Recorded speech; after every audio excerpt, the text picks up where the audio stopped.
Bernard de Montréal, dans Le destin de l'humanité, j'ai découvert un jour que l'électricité, il y avait des spécialistes dans ça, et que dans mon chalet que j'ai dans les Laurentides, on a installé de l'électricité dans les différentes pièces. Il a fallu que je fasse venir des spécialistes qui étaient autorisés par le gouvernement à faire les choses pour que je puisse avoir l'autorisation d'être branché sur l'Hydro-Québec. Alors là, il y a un bonhomme qui est venu puis qui m'a installé l'électricité. Je savais parce que je l'ai appris. Pas dans des écoles ésotériques, mais j'ai appris que l'électricité, ça me donnerait de la lumière dans les appartements, que ça me donnerait de la chaleur, que ça me permettrait de brancher des appareils comme une laveuse à vaisselle, une sécheuse à linge, et puis une laveuse pour le linge, beaucoup de petits appareils comme des radios, des télévisions, des choses comme ça. J'ai tout appris ça, pas dans les écoles ésotériques, mais ça m'a quand même informé dans la valeur de l'électricité. Mais il y a des spécialistes qui le font, qui nous l'installent. Pas le supramental, là, je parle de l'électricité. Et on doit se référer à ces spécialistes-là en se disant, ben, les autres, ils ont l'air de savoir qu'est-ce que c'est qu'ils font. Ils ne sont pas nécessairement diplômés quand on parle de supramental, mais au moins, ils sont bien informés, puis ils nous épatent parce que ça s'installe de façon parfaite.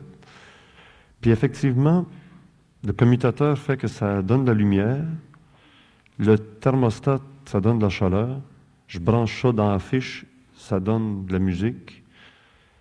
Ces spécialistes-là, je n'irai pas savoir pourquoi ils ont été se spécialiser dans l'électricité, mais je sais une chose, c'est que quand ils m'ont installé l'électricité dans le chalet, ça a très bien marché, mais il n'y a rien qu'une chose. C'est que quand le spécialiste est parti, il m'a dit, je vous enseigne comment fonctionne tout votre courant électrique dans la maison. Et puis quand vous prendrez votre bain aussi, ça a l'avantage que vous trempez dans l'eau, puis j'ai placé votre commutateur tout près du bain, puis vous aurez juste à l'allumer à ce moment-là, quand vous serez dans l'eau. Ça va vous laver aussi très rapidement. Alors, une chance que moi, je ne me fie pas, même pas, à l'ingénieur qui m'a installé l'électricité supramentale dans ma maison, parce que je me dis, il nous dit lui-même, faites attention, hein, parce qu'il y en a des fraudeurs dans le domaine de l'électricité. Ils vont vous l'installer, mais faites attention, ils peuvent vous installer ça tout croche, le feu peut prendre d'un mur, puis vous ne le verrez même pas. Vous capotez, vous devenez fou, vous faites une dépression nerveuse, vous tombez dans le domaine qui n'est pas de la réalité. Savoir les choses sur le supramental, ça peut aussi vous mettre le feu dans les murs, puis vous ne le verrez même pas. Puis à un moment donné, vous divorcez ou vous vous suicidez ou vous capotez complètement du système. Alors moi, le spécialiste, même lui, je me dis, quand il m'en parle, je fais attention, hein, parce que je me fie à mon intuition que le courant, là, quand je prends mon bain puis que je le mets dessus, je suis pas sûr que ça va me laver. Sur le reste, j'étais sûr, surtout parce que dans des écoles ésotériques, on nous enseignait des choses que le gars qui m'a installé l'électricité supramentale, ça allait avec. Il me fait comprendre que bientôt l'humanité achève d'être dans la 5e race, qu'on va arriver à la 6e race. Toutes les écoles ésotériques le transmettent. Même les religions parlent du retour, de la venue du Messie. Alors, jusque-là, moi, ça me va. Mais il n'y a rien qu'une chose. C'est qu'à un moment donné, qu'il nous dit, fais clic quand tu es dans le bain, ça va te laver. Ça, il n'y a personne, nulle part, qui a dit ça. Que ton âme, tu dois un jour apprendre à t'en débarrasser aussi de ça. Je l'ai entendu dire nulle part, ben ça là, je n'irai pas tester, voir si ça va me laver quand je vais être dans le bain. C'est drôle, hein? Mais c'est grave, ça. Puis le gars qui m'a installé l'électricité supramentale, c'est Bernard. Moi, j'aurais tendance à dire, oui, essayez donc ça le premier, mettez-vous donc dans le bain, puis mettez donc le switch à on pour voir. Parce que ça, il n'y a personne qui en a parlé dans aucune école ésotérique. Je ne suis pas sûr, moi, que mon âme, c'est la chose que je dois me débarrasser à un moment donné. Tellement pas sûr que, je sais pas. Moi, je ne l'essayerai pas le premier, en tout cas.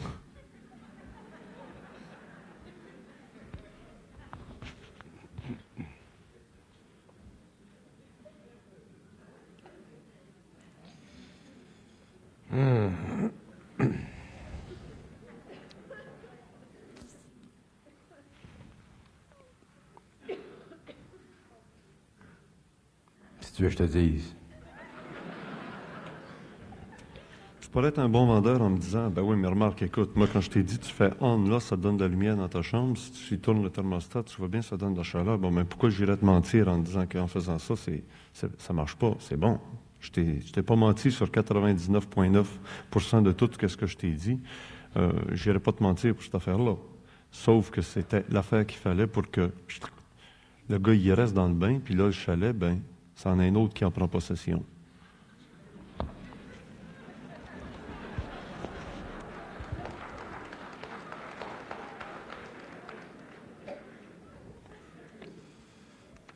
Moi, mais l'affaire de l'âme, ça n'a rien à faire avec l'électricité. Deuxièmement, le gars qui t'a posé l'électricité, il t'a toujours dit de ne pas croire à rien. Troisièmement, le gars qui t'a posé l'électricité, il n'a pas nécessairement pris de cours. Dans ce sens que ce qui te dit concernant l'âme, c'est pas nécessairement des connaissances qui étudiées dans un livre. C'est pas nécessairement des connaissances qu'il a pris dans une école. Puis c'est pas nécessairement des connaissances qui sont intéressantes à savoir de la part de l'ego, même du vendeur d'électricité. Mais ça peut être des connaissances qui doivent être connues du vendeur d'électricité. Des connaissances qui doivent être connues dans ce sens que le vendeur d'électricité ne travaille pas pour l'Hydro-Québec. Il n'est pas dans l'Union. Right. C'est les connaissances que l'homme reçoit par la conscience supramentale. C'est pas lui qui les veut. Moi, j'ai jamais rien demandé à la conscience supramentale. J'ai jamais dit, bon, ben, parle-moi donc de ça à soir, là, puis parle-moi donc de ça à soir, puis explique-moi donc de ça à soir. Je suis pas intéressé à la connaissance. C'est quand je parle que ça passe. Puis quand je parle, mais moi, j'apprends quelque chose, puis toi, tu apprends quelque chose. Moi, je peux pas le rejeter parce que je suis dedans. Toi, tu peux le rejeter parce que tu es dans l'eau. Fait que je te comprends. Tu comprends?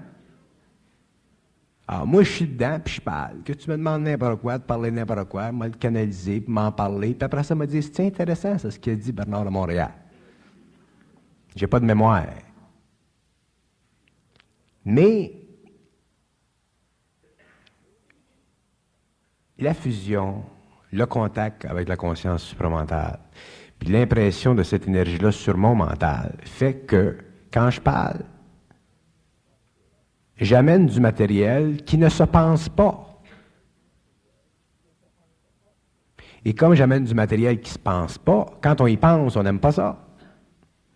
Parce qu'on n'aime pas ça, penser à des choses qui ne se pensent pas. On aime ça, penser avec des choses qui se pensent, parce qu'on fait partie de l'union.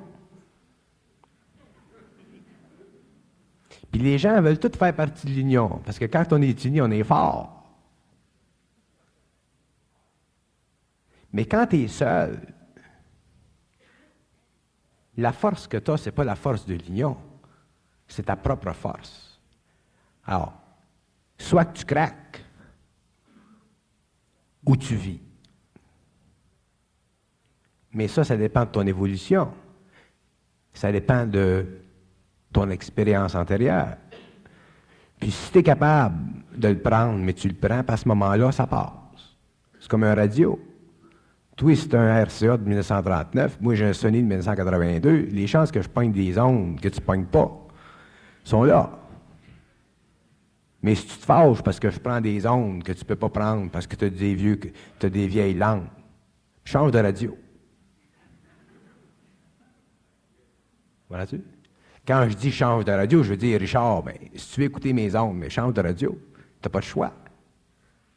Puis l'homme, c'est un peu de même. L'homme, c'est un radio. On est, d'ailleurs, même la science le reconnaît, qu'on est des radios. Notre cerveau reçoit des ondes. Quand tu arrives en Afrique, tu montes un radio à un indigène là-bas, c'est évident qu'il va penser que c'est la radio qui parle. Mais si tu t'en vas à Paris, là, les gens sont un petit peu plus évolués. Mais nous autres, on est tous en Afrique. Comprends-tu? Fait qu'automatiquement, si tu dis à l'homme, ben, écoute, on est des radios, puis on perçoit des ondes, puis ces ondes-là, quand elles sont codées dans notre cerveau, mais ça devient de la connaissance. Puis à ce moment-là, bien, on peut canaliser de l'énergie qui devient de l'information pour l'homme et qui sert à donner à l'homme une vue extrêmement profonde et féconde et troublante de l'évolution, de sa propre évolution personnelle ou de l'évolution de l'humanité. Vous prenez les voyants. Il y en a des voyants à Montréal qui peuvent vous dire, dans 2 semaines, il va se passer telle chose, dans 3 semaines, il va se passer telle chose, dans 10 ans, il va se passer quelque chose. Pour quelle place qu'ils prennent ça, ces informations-là? Ils prennent toujours bien pas ça de leur poche. Alors, ils perçoivent des ondes. Alors, il y a des hommes qui perçoivent des ondes à un certain niveau, puis il y en a d'autres qui perçoivent des ondes à un autre niveau. Puis moi, je perçois des ondes à un autre niveau. Puis peut-être qu'il y en aura d'autres après moi qui percevront des ondes à un autre niveau. Oui, mais pensez-vous qu'on est manipulé? Totalement. On est totalement manipulé pour 2 raisons. Parce qu'on croit ce que l'on entend et parce que l'on ne comprend pas ce que l'on entend. Alors, qu'est-ce que j'ai dit, moi, aux gens? J'ai dit, croyez pas, écoutez, t'écoutes. Puis si ça convient avec la réalité, à ce moment-là, ben, ça a du bon sens.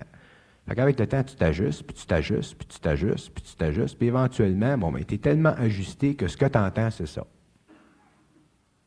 Puis c'est ça, la transformation, la transmutation du corps mental. Mais les gens, c'est pas ça qu'ils font.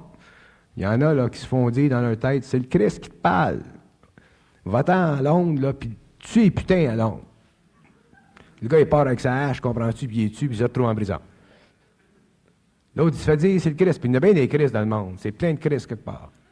L'autre, il se fait dire, va-t'en au Vatican, là, puis détruis les peintures du Vatican. C'est toute de la cochonnerie, ça, des femmes tenues, puis tout, ça va pas faire là. Il part, puis pop. C'est ça, l'astral. Fait que les gens perçoivent des vibrations avec un radio de 1939. Puis ils font des actes, ils vivent des actes, puis ils croient. Fait qu'éventuellement, la première chose que tu sais, c'est qu'ils ont des rencontres avec la police. L'homme de Boston, c'est un exemple. Regardez tous les cas de folie, les cas sensationnels de folie dans le monde aujourd'hui. Ils vont te le dire. J'ai entendu une voix qui me disait que. Mais l'homme, ce que l'homme ne réalise pas, c'est que l'homme a une intelligence. Puis le point, le truc, là, qui est difficile à saisir, c'est que, aussitôt qu'un homme pense, ça veut dire, ça implique qu'il y a derrière lui un penseur. Ce que j'appelle un ajusteur de pensée ou un homologue universel. Autrement dit, il y a une intelligence sur un plan quelconque qui communique avec lui, qui envoie l'énergie qui permet à l'homme de penser. Mais cette énergie-là n'est pas toujours pure. Elle est affectée par d'autres plans de vibration que j'appelle l'astral. Puis c'est ça que l'homme doit faire attention. Une fois que l'homme a passé à travers et a reconnu l'imprudence de croire à ce qu'il reçoit d'entités qui ont vécu des cycles d'évolution dans le corps matériel, ce qu'on appelle des morts. À ce moment-là, il entre en communication avec des entités, des êtres de lumière qui n'ont pas vécu dans des corps matériels, qui font partie du pôle totalement opposé de l'involution et qui sont des êtres de lumière. Et ces êtres-là font un avec l'homme. Ils font partie de la conscience de l'homme. Mais l'homme, lui, il divise. Il n'est pas capable de s'imaginer qu'il pense, mais ça pense. Il y en a qui sont capables. Mais pour lui, là, de penser que ça pense, là, il n'est pas capable parce que déjà, sa pensée est tellement contaminée qu'elle a l'impression, qu'elle lui donne l'impression d'être subjective, d'être la sienne. Parce que dans le phénomène de la pensée, il y a un mécanisme que les gens n'ont pas reconnu. C'est que quand ça parle dans leur tête, ça emploie toujours le terme « je ». Je suis fatigué. Je suis tanné. Mais tout d'un coup, le gars, il se réveille un matin et se dit « Hey Joe, t'es écœuré, hein? » Oh, puis là, le gars, il saute de même. Parce que là, c'est plus le jeu, là. C'est tu. Fait que là, il commence à penser qu'il entend des voix. Puis là, il commence à y croire. Là, il se fait pogner dans l'astral. Jusqu'à temps qu'il devienne suffisamment ajusté vibratoirement pour voir le jeu. C'est pour ça que je parle que une chose que les écoles ésotériques n'ont jamais enseigné à l'homme, c'est normal parce que les écoles ésotériques sont connectées à l'astral, et l'astral a un haut astral spirituel. Mais même dans le haut astral spirituel, il y a des lois qui n'ont jamais été révélées à l'homme parce que pour connaître ces lois-là, il faut avoir passé à travers l'astral, il faut avoir détruit les formes et les pièges de ces mondes-là. Puis cette loi-là, qui est peut-être une des plus hautes et des plus importantes lois universelles pour l'homme, c'est la loi du mensonge cosmique. L'homme est automatiquement, du fait qu'il est dans la matière et du fait qu'il est inconscient et du fait qu'il n'est pas dans l'intelligence supramentale, est automatiquement enculé. Il n'y a pas de choix. C'est de la politique cosmique. L'homme est manipulé. Il est manipulé pour son bien-être. Il est manipulé pour le bien-être de son évolution spirituelle, de son évolution matérielle, de son évolution expérientielle. Mais à un moment donné, il doit cesser d'être manipulé. Mais qu'est-ce qu'il faut qu'il fasse pour ça? Il faut qu'il en arrive à pouvoir combattre dans son mental la nature de l'intelligence pour ajuster cette intelligence à lui-même. Autrement dit, il faut que l'intelligence cosmique convienne toujours à l'homme. Et si elle ne convient pas à l'homme, elle convient aux forces qui sont de l'autre bord. Et à ce moment-là, l'homme se fait jouer des tours. Et c'est pour ça que les gens qui sont extrêmement sensibles, qui sont psychiques, qui sont voyants, qui sont ci, qui sont là, qui se font dire « fais telle chose », et qui y croient, passent par des expériences. Ces expériences-là sont négatives dans un sens parce qu'elles les font souffrir beaucoup, mais d'un autre côté, elles sont bonnes parce que éventuellement, ça leur met du plomb dans la tête. L'homme n'a pas de plomb dans la tête. Il y a de l'enthousiasme spirituel. Le gars, comment est-ce qu'il s'appelle? À la fin du 19e siècle, il y avait un bonhomme que tout le monde connaît, Allan Kardec. Puis il y avait un autre, Swedenborg. On va parler de Swedenborg. Swedenborg a été un des premiers hommes à réaliser qu'aussitôt qu'un homme communique avec d'autres intelligences qui ne sont pas dans la matière, il se fait mentir. Puis si c'était pas de même, mon pauvre Richard, ça fait longtemps que l'homme aujourd'hui, puis que l'ésotérisme aujourd'hui sera universalisé. Quand tu parles à un physiciste en Chine puis un physiciste aux États-Unis, c'est les mêmes signes, c'est le même langage. Il n'y a pas de taponnage. Que lui a raison puis l'autre n'a pas raison. C'est universel, la science à terre. Mais dans l'ésotérisme, c'est pas universel. C'est culturel, c'est régional.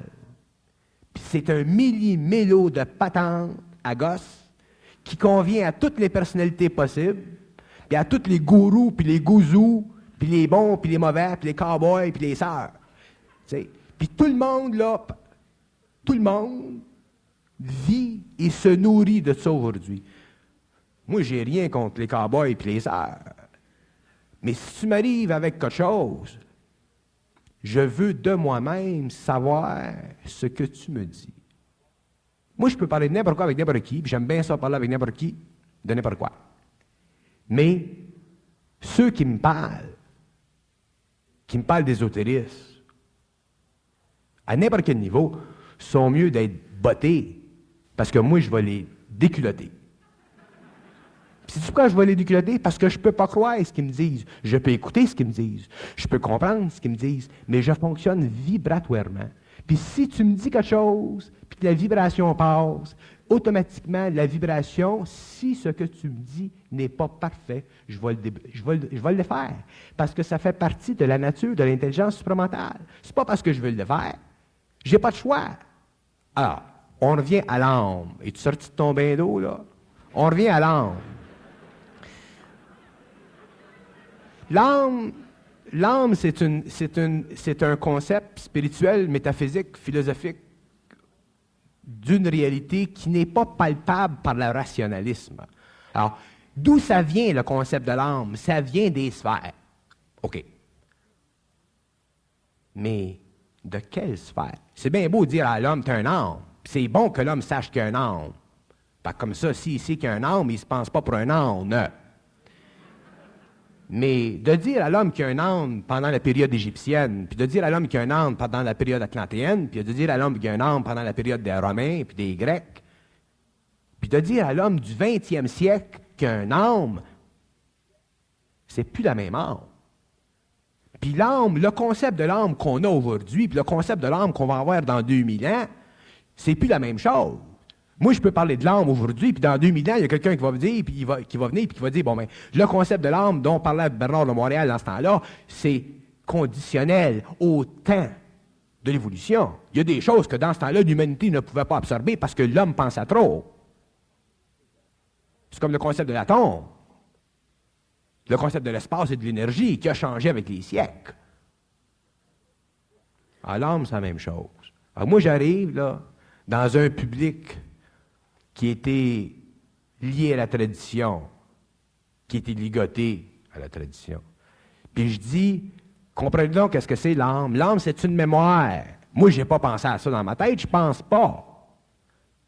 Puis j'ai pas lu des livres parce que c'est pas des livres. Ça ferait brûler les pages. Fait que qu'est-ce que je dis? J'ai dit l'âme, c'est une mémoire.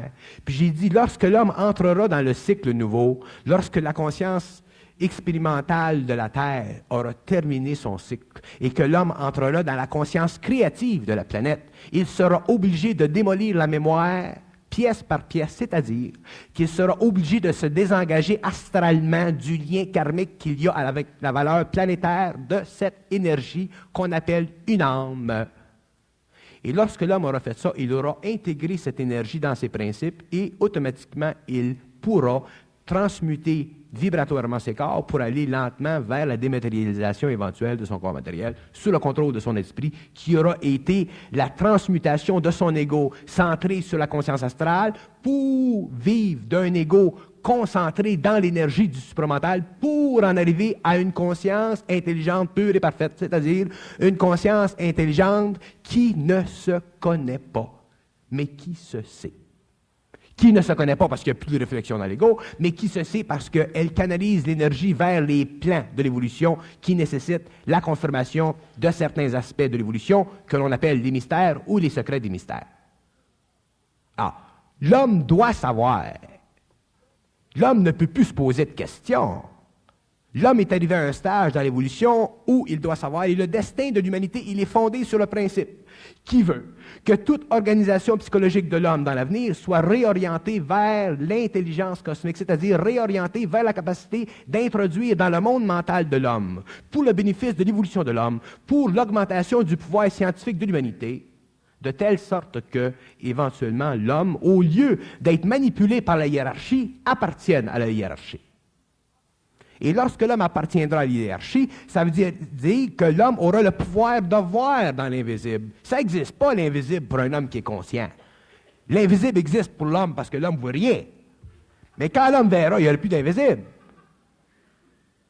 Fait que de parler d'occulte, puis d'occultisme, puis de cultisme, puis tout ça, c'est parce que les gens sont pris dans la forme de l'aveuglement qu'ils ont envers l'invisible. Il y a des gens qui fondraient peur si quelqu'un viendrait d'un autre plan de les voir. Ils mourraient net. Il y aurait des crises cardiaques.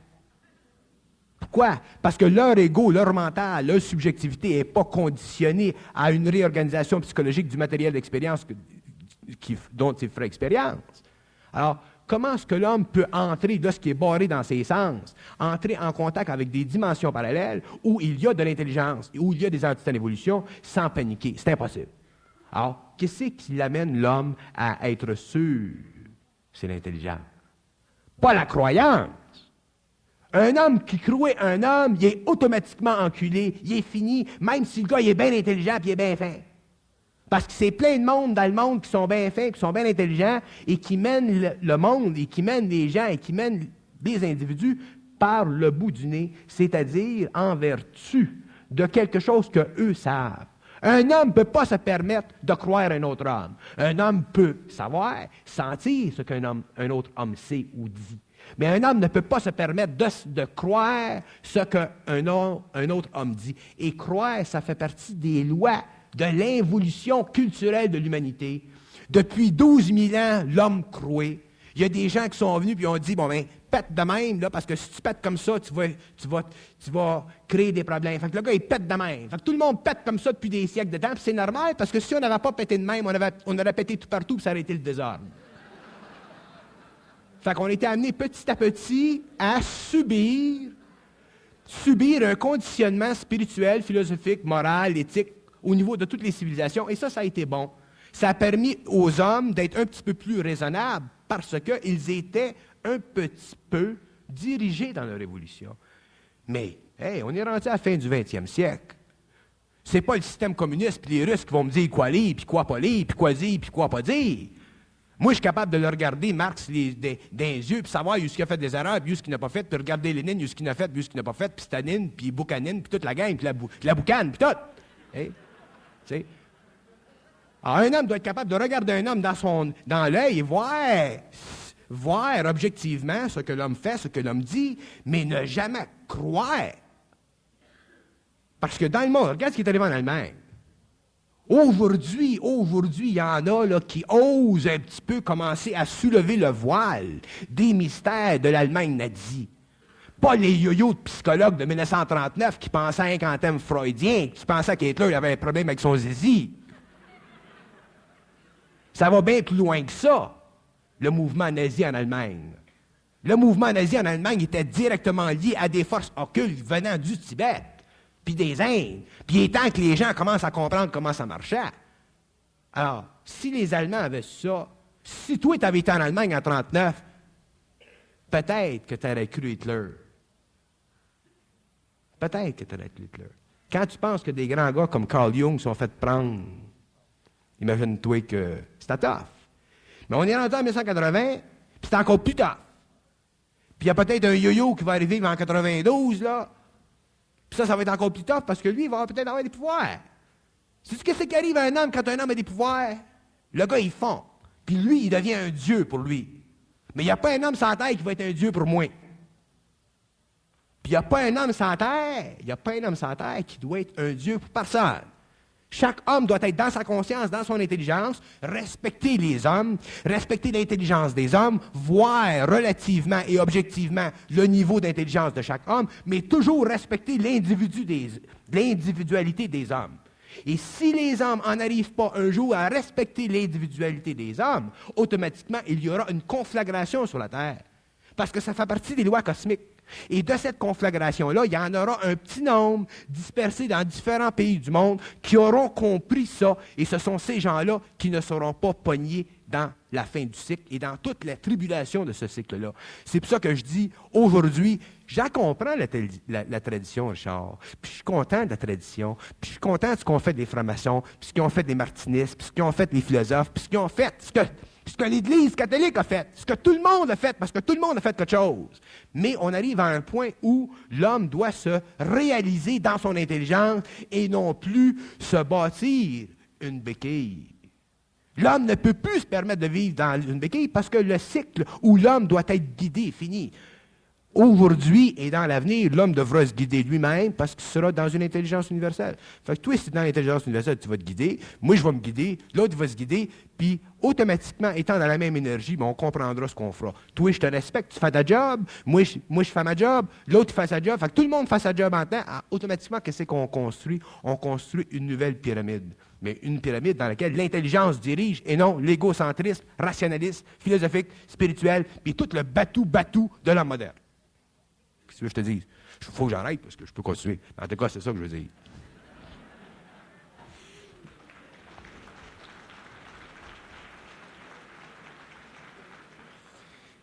C'est plein. Il y en a des gens. Il y a des gens extraordinaires. D'ailleurs, vous autres, vous avez une chance dans la province de Québec. Probablement à travers de Glenn, parce que Glenn, c'est le seul qui fait un travail qui est semblable à ce qu'il fait dans le monde entier. Vous avez une chance dans la province de Québec de rencontrer toutes sortes de gens. Des gens qui méritent d'être écoutés, des gens qui ne méritent pas d'être écoutés, mais des gens qui méritent, des gens qui ne méritent pas, mais des gens qui, malgré ce que vous pensez, ont quand même l'impression d'avoir quelque chose à vous donner. Alors, écouter ces gens-là, c'est une chose, mais les croire, c'est une autre.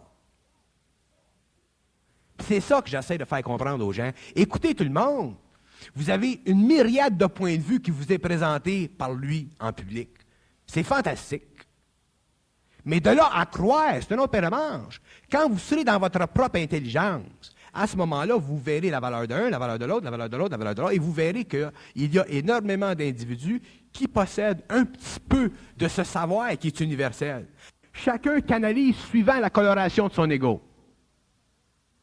À ce moment-là, si les gens sont capables de voir ça, mais ils pourront prendre du pâtissier, puis ils pourront prendre du boulanger, puis ils pourront prendre de l'un, puis ils pourront prendre de l'autre, puis automatiquement se faire une image plus vaste de la réalité occulte de l'homme, et automatiquement augmenter la nature, la qualité de leur intelligence, ouvrir leur esprit à toutes les possibilités, mais demeurant, eux, toujours dans la certitude de ne jamais pouvoir être influencés, parce qu'un jour, l'homme comprendra qu'il y a tellement de forces actives aujourd'hui par les médiums, par les psychiques. Ce sont des gens comme nous qui sont les plus dangereux pour l'humanité. Ce pas des gens comme vous autres. Ce sont des gens comme nous parce que ce sont des gens comme nous qui canalisent, soit de l'astral ou d'autres plans. Alors, c'est à l'homme, dans le monde, d'écouter, de voir, mais de ne jamais croire. Parce que les gens comme nous, moi, je peux être très bien dans ma peau, puis je peux être très content de ma vie, ainsi de suite. Mais c'est pas parce que je suis bien dans ma peau, puis je suis content de ma vie, que ma vie est nécessairement une sécurité pour vous autres. Hitler était bien dans sa peau aussi, puis il était content de sa vie, puis il a fourré tout le monde. Comprenez-vous ce que je veux dire? Autrement dit, c'est pas parce qu'un homme professe quelque chose ou dit quelque chose que l'homme doit le croire. Mais les hommes doivent le respect d'entre gens qu'ils vivent avec ces gens-là. Moi, je demande, si je vais en public, que les gens au moins écoutent ce que je veux dire, mais je somme les gens de jamais croire ce que je dis.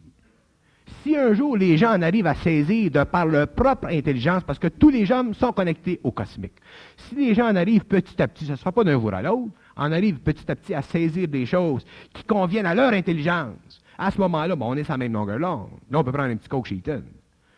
Ça, c'est pas pareil. Mais d'ici à ce temps-là, d'ici au jour où les hommes sont encore donnés de l'information, c'est le rôle de l'individu de se protéger contre les abus de la vérité. Le gars qui a un radiotransistor de 1900, pas transistor, mais à lampe de 1900 tranquille, il capte des choses et puis tu nous dis, il se fait manipuler. Le gars qui a un radiotransistor de 1982, il capte d'autres choses puis il se fait manipuler. Bernard de Montréal, dans tout ce que vous dites, c'est une manipulation d'êtres des ténèbres qui ont pour mission d'aspirer les âmes des humains sur Terre et de justement leur enlever l'essentiel de leur communication avec les êtres de lumière, c'est l'âme, et ils s'expriment avec les mots que vous utilisez parce que vous avez un contact avec, grâce à un radio de 1980, des mots et des connaissances que personne n'est capable de vérifier parce que tout le monde en a encore des radios à lampe de 1900 tranquille ou des années 50. Mais pour être capable de savoir ce que vous dites, si c'est vrai, ça serait aussi simple que de vous dire ce que vous venez de dire, c'est faux. Mais c'est ça que j'essaie de vous dire. J'essaie de vous dire, puis ça fait des années que je vous dis, si vous ne croyez pas ce que je dis, à ce moment-là, vous n'êtes pas pris dans le vrai et le faux. Alors, automatiquement, à cause des lois vibratoires, ce que je dis change les vibrations. Et un jour, peut-être que ça change ton radio de 1932 à 1982, pour que rendu à ce point-là, mais tu comprennes ce que je dis, parce que tu es dans la même énergie. Mais dans le passage entre 32 et 82, tu ne peux pas te permettre de croire. Croire, c'est une faculté de l'ego. C'est une faculté égocentrique. Ça fait partie de l'insécurité de l'ego, croire. Puis ça, c'est dangereux. Ce que l'ego doit faire, c'est écouter. Mais les gens ne peuvent pas s'imaginer écouter ou pas croire. Ça ne veut pas dire nier. Ça veut dire pas croire. Pas croire, ça veut dire ne pas s'impliquer dans l'expérience d'un autre. Pas croire, ça veut dire ne pas être influencé par l'expérience d'un autre. Pas croire, ça veut dire être libre de l'influence d'un autre. Pas croire, ça veut dire être intelligent temporairement pour être plus intelligent demain. Parce que si tu crois, tu perds ton intelligence. Aussitôt que tu crois, tu perds ton intelligence. Tu sais, quand Satan s'est manifesté à Adam et Ève, puis il a commencé par Ève, et puis en général, dans l'ésotérisme, on retrouve des femmes dans les écoles ésotériques. Il y a plus de femmes intuitives et intéressées par l'ésotérisme. Satan, il a réussi par tous les détours de l'intelligence de ces êtres-là à les faire tomber, à les faire déchoir de la relation qu'ils avaient avec la création, sachant très bien qu'il y avait deux arbres desquels ils pouvaient manger les fruits, l'arbre de vie, dont ils ont été privés lorsqu'ils ont été chassés du paradis terrestre, mais qui avaient toujours le droit d'aller manger les fruits de l'arbre de vie, mais qui ont été aussi mangés de l'arbre, des fruits de l'arbre de la connaissance du bien et du mal. Puis le travail que Bernard fait là, ça me rappelle le travail de Satan, Adam et Ève, qui essaie de convaincre Ève, plus spécialement, la femme intuitive, la femme qui peut comprendre un contact avec l'invisible sans savoir qui il parle, en lui disant aussi, si tu avais un radio de 1982 comme moi j'ai, puis je contacte avec le supramental, tu me comprendrais, mais pour le moment, tu ne peux pas me comprendre, mais etc. Crée une confiance, on parle de foi, on parle de bien des choses, mais on n'a jamais ou très rarement parlé de confiance, alors que le Christ nous a parlé d'amour, nous a parlé de confiance, nous a parlé de notre relation avec le Père, nous, on est des fils de Dieu, on a une relation avec ces êtres qui sont pour notre bien, et ne jamais s'en détacher, alors que Bernard prise une dévotion, j'allais presque dire démoniaque, aux êtres des ténèbres qui veulent que le plus vite possible, on abandonne notre être à quelque chose qu'on ne connaît pas, qui ne se manifeste pas, parce que le Christ a vécu ce qu'il a enseigné.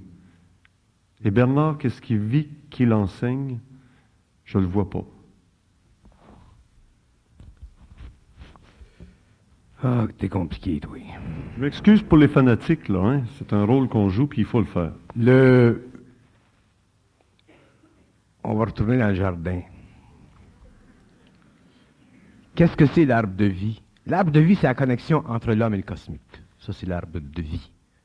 Puis l'arbre de connaissance, c'est tout ce qui fait plaisir à l'ego. Si Adam n'avait pas perdu le contact avec les circuits universels, ça ne serait pas passé ce qui s'est passé. Qu'est-ce que c'est la fonction la plus fondamentale de l'effusion de Michael de Débadon dans le cosmos terrestre? Ça a été quoi? Le Christ. La fonction fondamentale, le but primordial de sa descente dans la matière, ça a été quoi? Ça n'a pas été d'enseigner le message de l'amour. Le message de l'amour, c'était une relation magnifique de son intelligence cosmique avec l'intelligence de l'homme. Mais je parle de la fonction de son effusion, ça a été quoi? Ça a été de la réouverture des circuits universels. Ce que le Christ a donné à l'homme, qui était le plus important, c'est qu'il a permis à l'homme de revenir un jour, de pouvoir un jour, 2000 ans plus tard, communiquer télépathiquement avec les intelligences de la lumière. L'arbre de vie, c'est ça. Le concept, le message d'amour qu'a donné à l'humanité, tout l'enseignement du Christ sur l'amour, ce n'est pas un enseignement que l'homme a compris et peut comprendre tant qu'il est dans l'inconscience planétaire. L'homme connaîtra, comprendra le message de l'amour du Christ, du Nazaréen, quand il sera dans l'éthérique, puis pas avant. Pas avant. Parce que l'amour, c'est un principe d'énergie qui n'a aucun lien avec l'émotion, spirituelle ou humaine. L'amour, c'est un principe cosmique, mon cher Richard.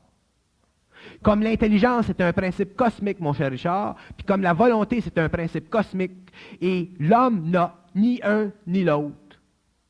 L'homme fonctionne totalement en fonction des lois planétaires.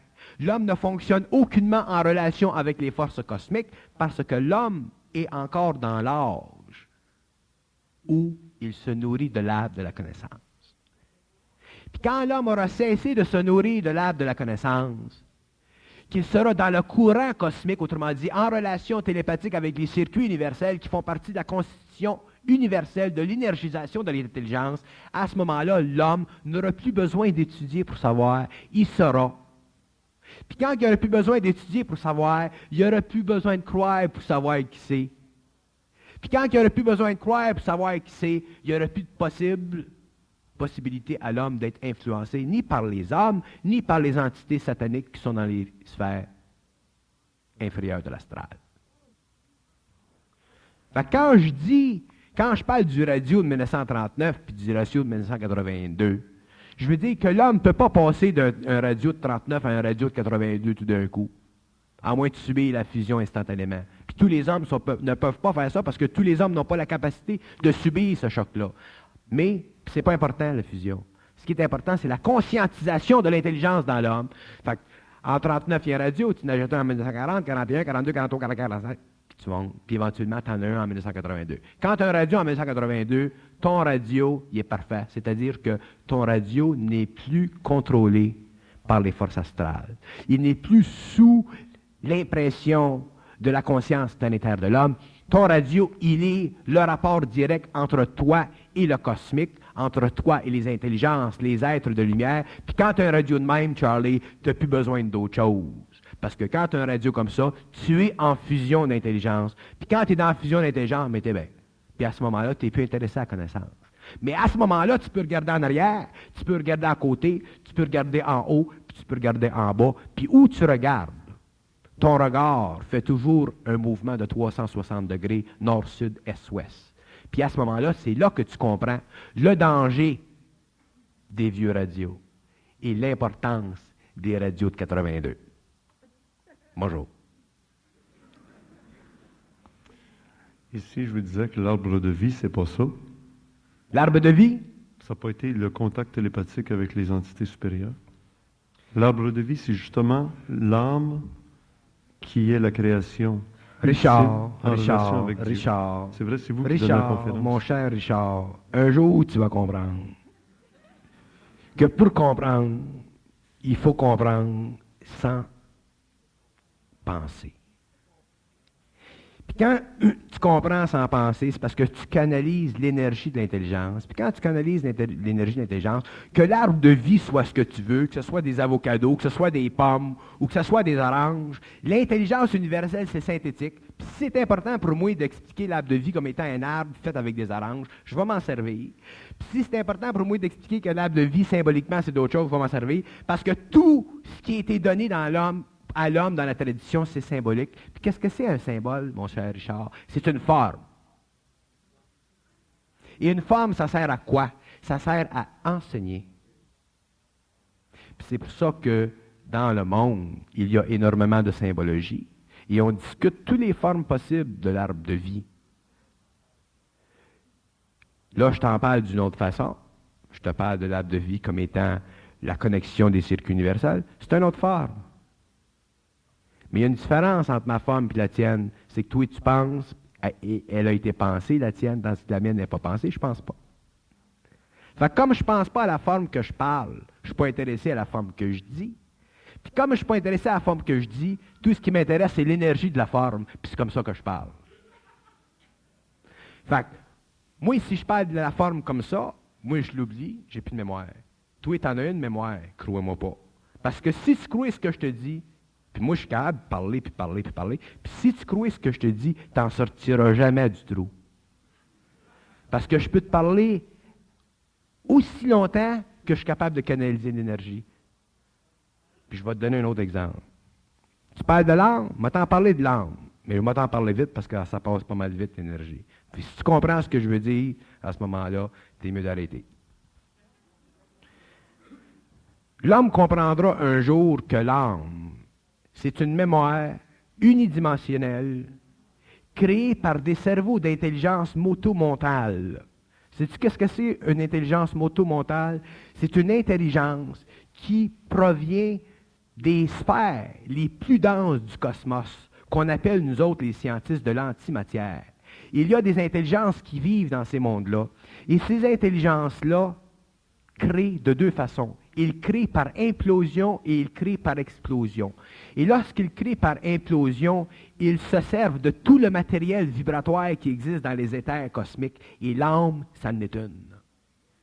Et c'est dans ces mondes-là qu'existe ce qu'on appelle les forces lucifériennes, le mal cosmique.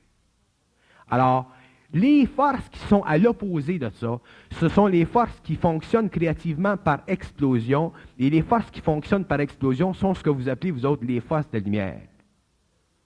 Et il y a un combat présentement dans le cosmos entre les forces d'implosion et d'explosion.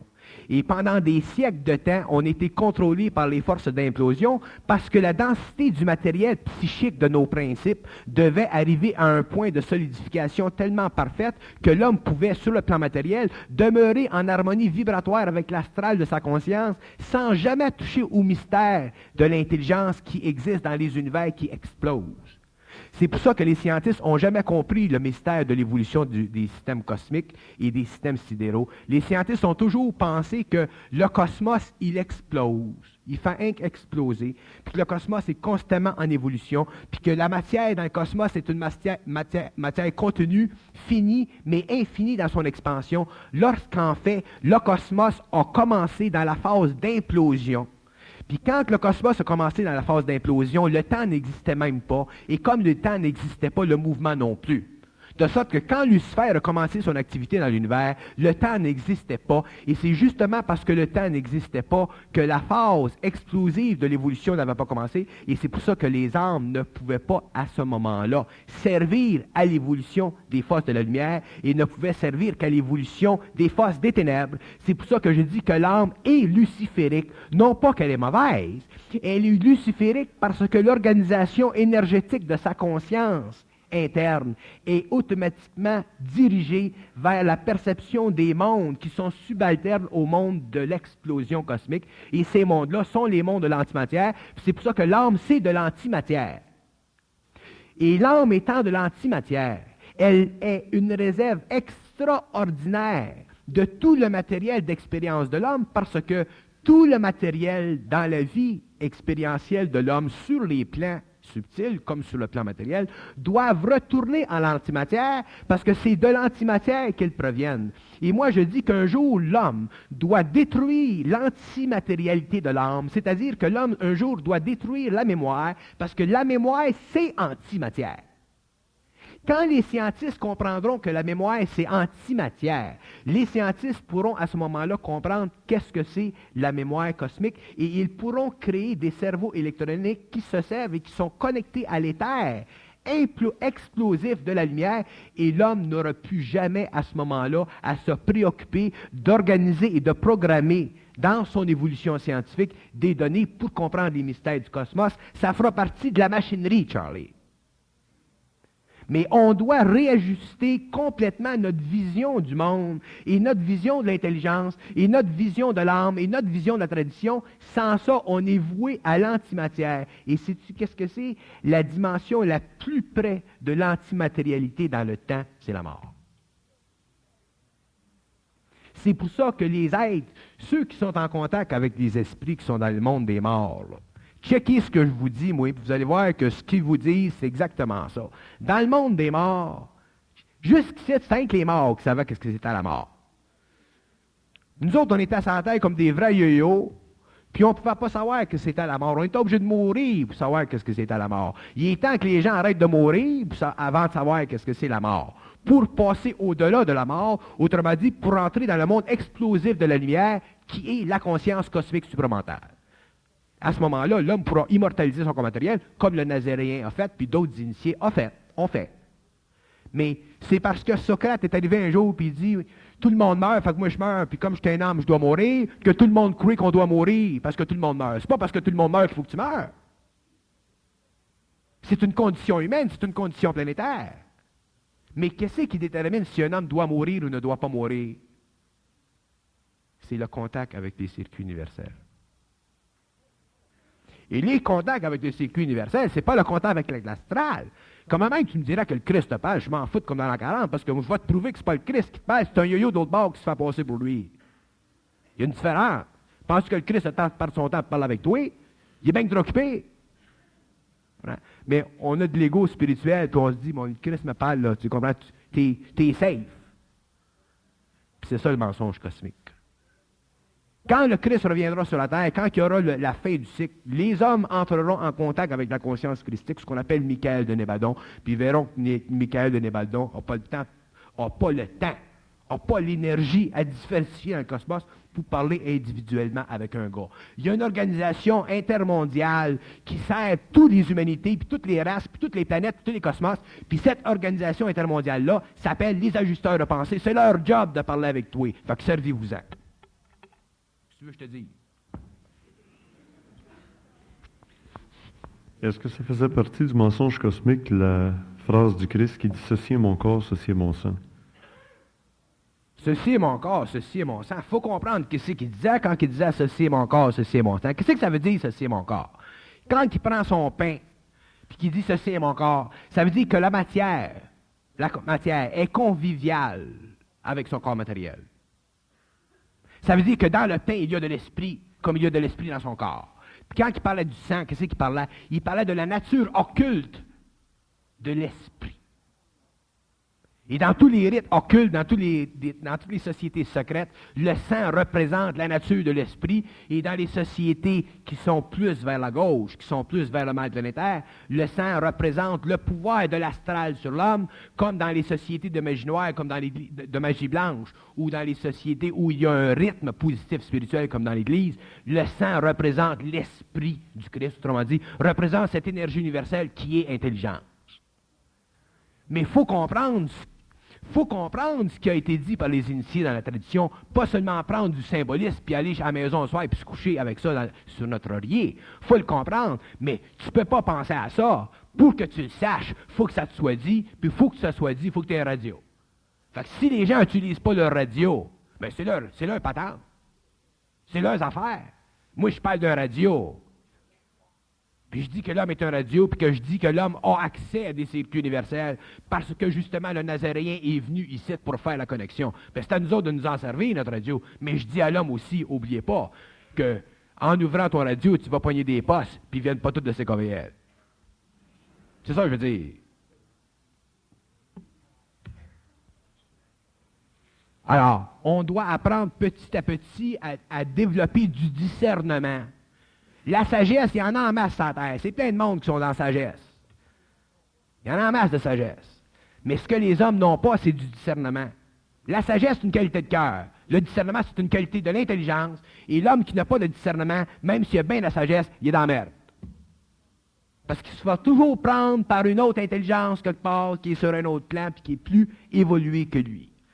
Alors, il faut que l'homme en arrive à centrer tellement son intelligence sur son mental, dans son mental, en relation avec son mental, pour équilibrer l'énergie cosmique en lui. Et c'est ça l'initiation solaire. C'est pour ça que c'est si difficile, puis c'est si pénible, puis que veut pas, croyez-moi, croyez pas, il y en a un petit nombre dans le monde entier qui vont y goûter. Les autres y goûteront plus tard, parce que il y a beaucoup de temps. Il y a un petit nombre de tous les pays du monde qui sauront. Puis comment tu voudrais savoir, si c'est pas le temps, tu peux pas savoir. Tu peux prier Saint-Joseph, la Sainte-Vierge, mais ils sont occupés eux autres. C'est ce que je te dise. C'est pas plus en écoutant Bernard. C'est pas plus en m'écoutant. Du moment que tu me pries pas.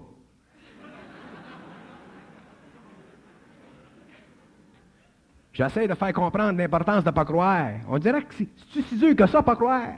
Quand tu me parles, je te crois pas, mais je t'écoute. On dirait que des gens ne sont pas capables de comprendre qu'est-ce que c'est pas croire. Pas croire, ça ne veut pas dire nier, ça veut dire pas croire, reste neutre.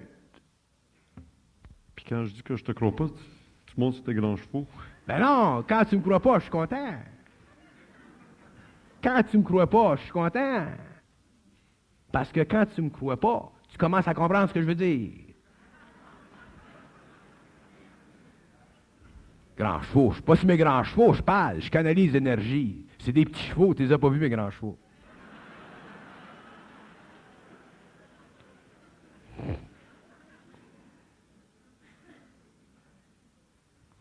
C'est une question ici. Vous parliez que dans vos séminaires, c'est des traitements chocs que vous avez opérés.